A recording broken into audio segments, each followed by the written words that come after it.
T'as déjà réparé un ordi juste en cliquant de partout? Moi oui, et c'est comme ça que tout a commencé. Salut, c'est Appelle-moi MC et bienvenue dans le clan. Avant de commencer, faisons-nous une promesse. Ici, c'est notre safe space. Pas de jargon inutile, pas de façade, juste des conversations vraies.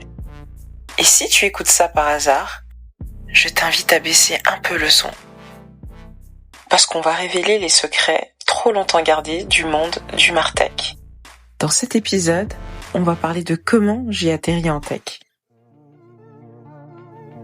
Vous avez déjà réparé un ordi juste en cliquant de partout? Moi oui, et c'est comme ça que tout a commencé. J'avais 2 ans et demi, et pendant que d'autres jouaient avec leurs poupées Barbie ou leurs camions, moi, je branchais la télé de mes parents, la connectais au magnétoscope, l'allumais et regardais le tout fonctionner. Et tout ça sans trembler. Zéro stress, aucune hésitation. Comme si c'était évident. Juste cette confiance naturelle, comme si j'avais toujours su comment faire. Mon père, lui, se baladait avec 2 ordinateurs Brothers, des énormes machines dans des valises plus grandes que moi. Je m'en souviens comme si c'était hier.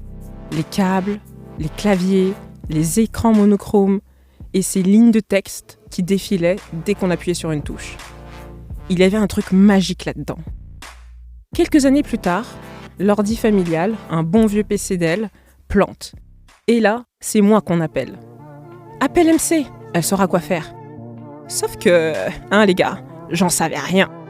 Mais au lieu de paniquer, zéro idée de ce que je faisais, j'ai passé l'après-midi à cliquer partout, à tester tout, vider la corbeille, vider le cache, nettoyer la mémoire, installer un antivirus, redémarrer, reconfigurer les comptes, à bidouiller quoi. Jusqu'à ce que, par miracle, ça remarche. Ce jour-là, sans le savoir, je venais de faire mon tout premier troubleshooting. Et comme une bonne légende, vous vous doutez bien que ça ne s'est pas arrêté là. Quand le Wi-Fi SFR a débarqué à la maison, c'est moi qui l'ai installé. Puis celui de nos voisins, puis celui des amis de ma mère. À chaque fois qu'on changeait d'opérateur, numéricable, Bouygues, je m'en occupais. Je montais les écrans, branchais les unités centrales, comme une petite technicienne improvisée. À force, j'étais devenue la personne ressource du quartier, celle qu'on appelait quand ça bug. Ce que je ne savais pas encore, c'est que cette curiosité-là allait devenir mon super pouvoir. Des années plus tard, me voilà à bâtir des sites internet, gérer du contenu, créer des stratégies digitales. J'étais entourée de créatifs, pas de codeurs. Et pourtant, je finissais toujours du côté tech des projets. Et puis, un jour, pendant une revue annuelle, ma manager me demande « Si tu avais une baguette magique, tu ferais quoi ?» Et là, sans réfléchir, j'ai répondu « J'aimerais explorer davantage la tech. » C'était la petite MC de 15 ans qui revenait réclamer son dû. À ce moment-là, tout allait bien dans ma carrière. Un beau poste, une super équipe, ma communauté quoi. Des projets, des voyages, mais au fond, cette étincelle attendait son moment. Le moment de plonger enfin dans la tech. Ce monde que je croyais réservé aux hommes. Alors, j'ai sauté. Nouvelle compagnie, nouveau monde. Et non, je ne suis pas devenue codeuse ni ingénieure. Désolée de vous décevoir. Aujourd'hui, je bosse dans la FinTech en Martech. Ce fameux pont entre le marketing et la technologie. D'ailleurs, je pense parler davantage du Martech dans un prochain épisode. Mon rôle ? Traduire, fluidifier, simplifier. Je suis subject matter expert. Et cette étiquette est devenue ma réalité. Mais au début, le syndrome de l'imposteur m'a bien rattrapée. Entourée de développeurs brillants, parlant un langage que je ne comprenais pas encore, j'ai douté. Oui, Bibi a douté. Et puis, un jour, en réunion, un ingénieur senior me dit « T'inquiète pas, c'est du drag and drop, pas du hard coding. » J'ai souri. Parce qu'au fond, c'est ce que j'ai toujours fait. Bouger les choses jusqu'à ce qu'elles fassent sens.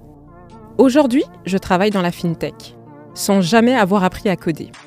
Pas parce que j'avais toutes les réponses, mais parce que je n'ai jamais arrêté de poser des questions.